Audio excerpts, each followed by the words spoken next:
This morning, as we celebrate Elijah becoming bar mitzvah, we also celebrate his maturity in reading Torah not as a story of perfection or sainthood, but of truth. His Devar Torah reminded us that even our greatest ancestors were complex humans, extraordinary and imperfect. He pointed out that Abraham, visionary leader, founder of our faith, was also a deeply flawed father and husband who at times acted in ways that placed his loved ones in mortal danger, leaving wounds that would be carried through the generations. Elijah, your insight is a gift to us all. As you taught, when we face misdeeds with honesty instead of defensiveness, we open the door to growth in our relationships, in our communities, and in our capacity to live with integrity. That is true for individuals, and that is true for nations as well. On Wednesday, I returned from a week in Israel, visiting people and places, responding directly to the heartbreaks of that sacred land. I met Israelis and Palestinians who look unflinchingly at the injustices and hostilities that devastate their home, and who work tirelessly for change. People who know that peace is not naive, peace is necessary. I visited the Rana Interfaith Women's Choir, the Al-Fahem Art Museum, the Rossing Center for Education and Dialogue, Seeds of Peace, Natan Worldwide Disaster Relief, the Perez Center for Peace and Innovation, and many more. Each is a gathering of people who refuse to give up on coexistence, who practice respectful exchange, honest reflection, creative thinking, and compassionate living as part of their daily discipline. I wanted to begin my trip with inspiration because I would be ending my trip with 3 days in the West Bank, where hope can feel as scarce as rain.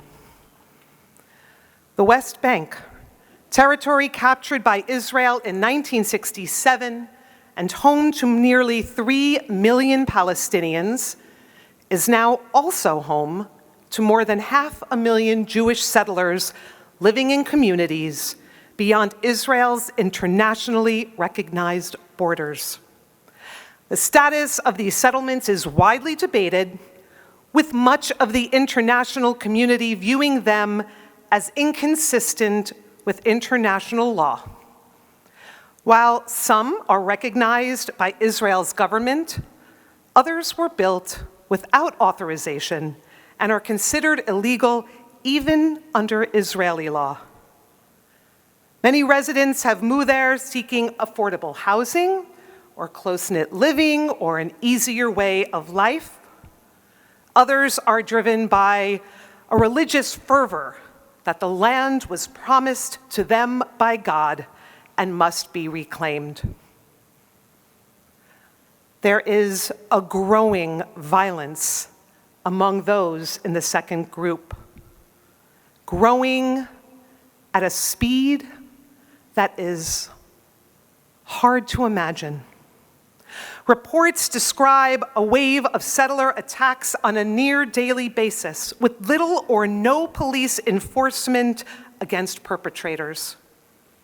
Homes and olive groves have been torched, families forced from their land, livestock tortured or killed, people beaten, even shot dead. Much of this violence is fueled by a strain of religious nationalism that sees Palestinians not as neighbors, but as obstacles to redemption. Soldiers often stand by or arrive only after the damage is done, and then do nothing, or perhaps arrest those who suggest that an injustice has been done to them. This is not random chaos, but a campaign of intimidation meant to claim ever more territory and erase the presence of Palestinians who have tended this soil for countless generations. Violence exists on all sides of this conflict, and no human life should ever be diminished, should be taken. Violence is never an excuse. Yet what I learned from many Israelis, and what is now very well documented, all you have to do is Google, makes clear that Palestinian attacks are comparatively rare and often responses to provocation. They do not justify the scale or impunity of settler violence, which has become systemic, unchecked, expected, the norm, and is rapidly intensifying across the West Bank. Through TRUA, a rabbinic human rights organization, I participated with a group of 9 American rabbis and cantors in what's called protective presence. It is exactly what it sounds like. Showing up, placing our bodies, our Jewish bodies, in spaces where our presence can make others temporarily safer simply because we are there. The reality is shameful and absurd. Palestinian farmers and shepherds are less likely to be harassed or attacked in their homes, or while tending their fields, or sleeping in their beds, when Jews or international visitors with the right passports are there with them. But as I came to learn, even protective presence no longer guarantees safety. On my last day, just this Tuesday, about 40 of us gathered to provide protective presence and help harvest olives for a lovely family. We were a motley mix of unarmed Israelis, Palestinian citizens of Israel, and internationals, white-haired kibbutzniks and young activists, clergy, students, volunteers, retirees. The groups never bring a security guard.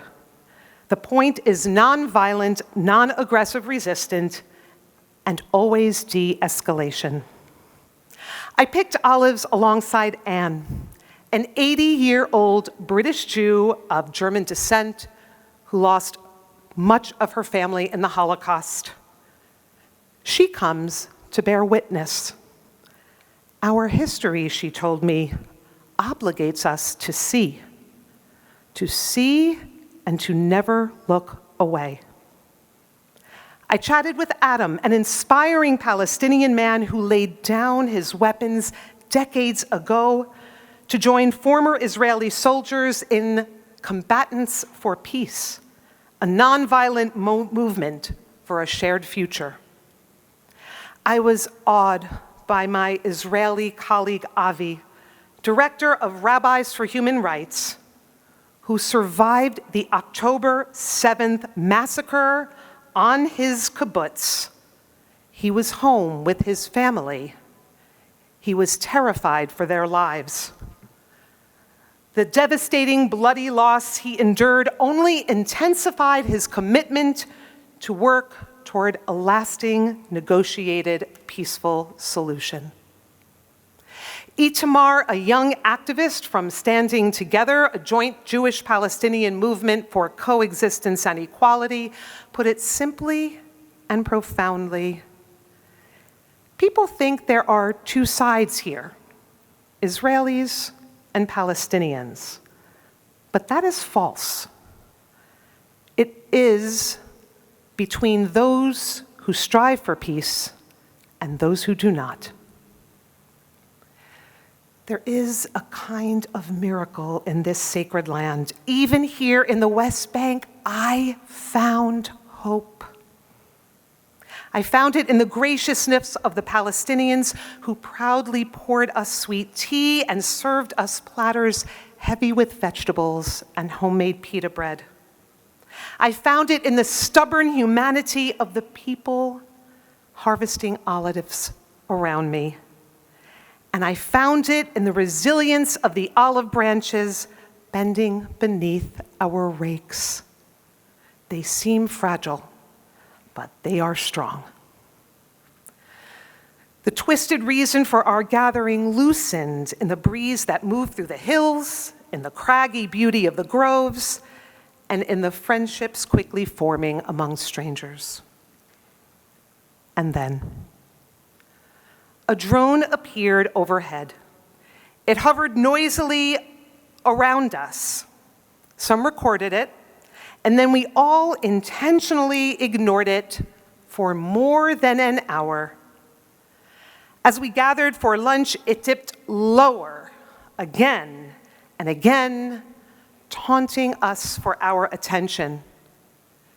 And then suddenly it struck one of the volunteers, an Israeli colleague of mine, a young rabbi, leaving a deep gash on her arm. As we were all rushing around her and medics were helping her and getting her ready to go to the emergency room, suddenly 2 Jewish settlers wearing army uniforms brazenly charged into our group, shouting and pointing their heavy military-grade rifles at us. They demanded their drone, which lay among bushels of olives exactly where it had fallen.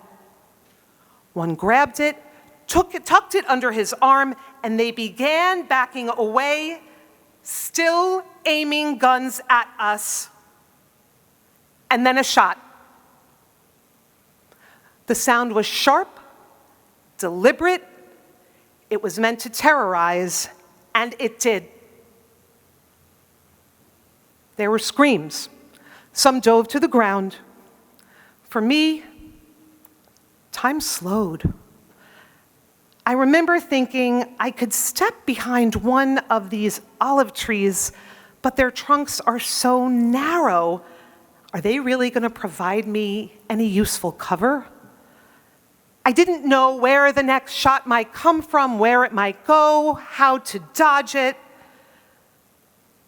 But when the settlers finally retreated, panic set in, and I scanned the group to see if anyone was hurt or dead. Thank God, none were. The settlers called the IDF and sent their security coordinator to meet them. He accused us, to the IDF, of bringing down their drone by throwing stones, and then attacking the 2 settlers who came to retrieve it with clubs.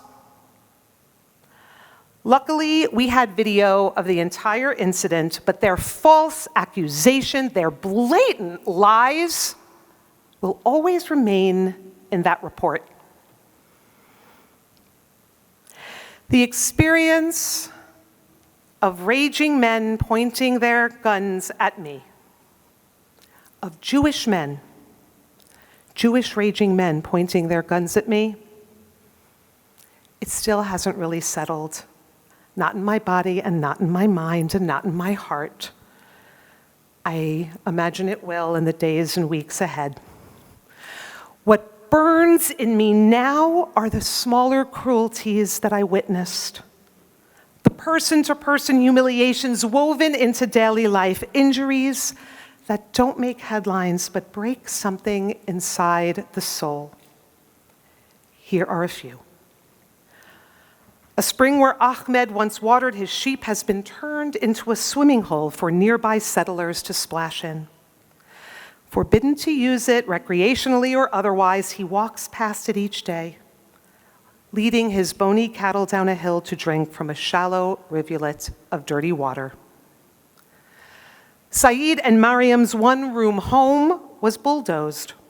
When they rebuilt, they left the walls unfinished, because permanent structures are forbidden without permits, and permits are not given to Palestinians.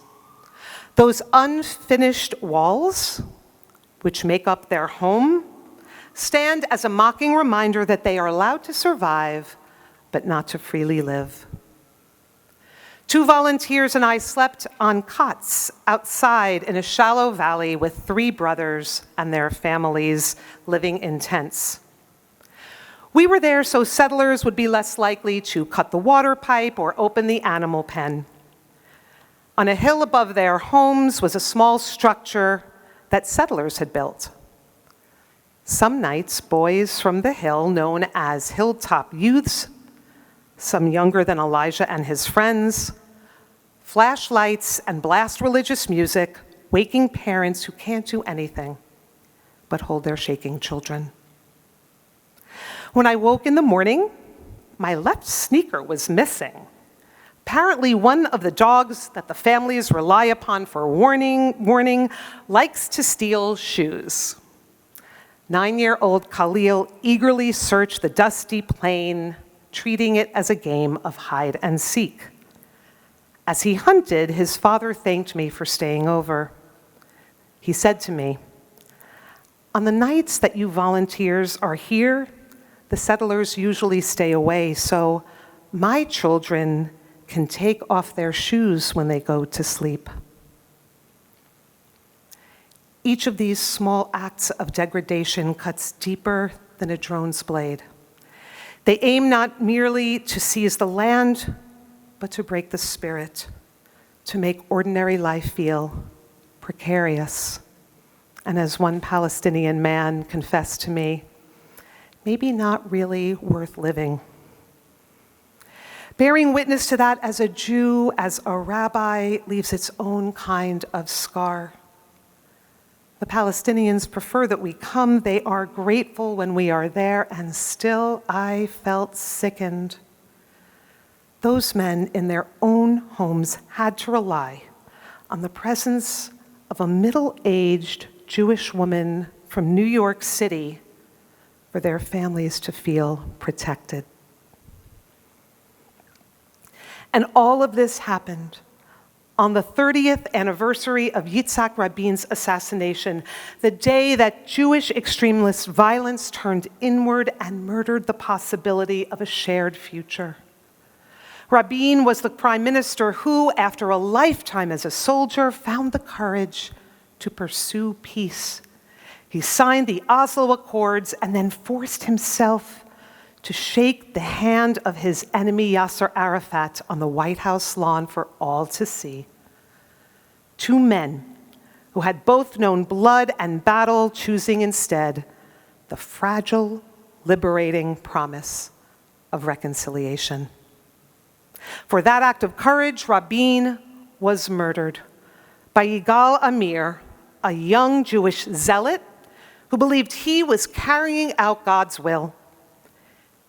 He was not an outlier, but the product of the same messianic forces that still shape Israeli policies today.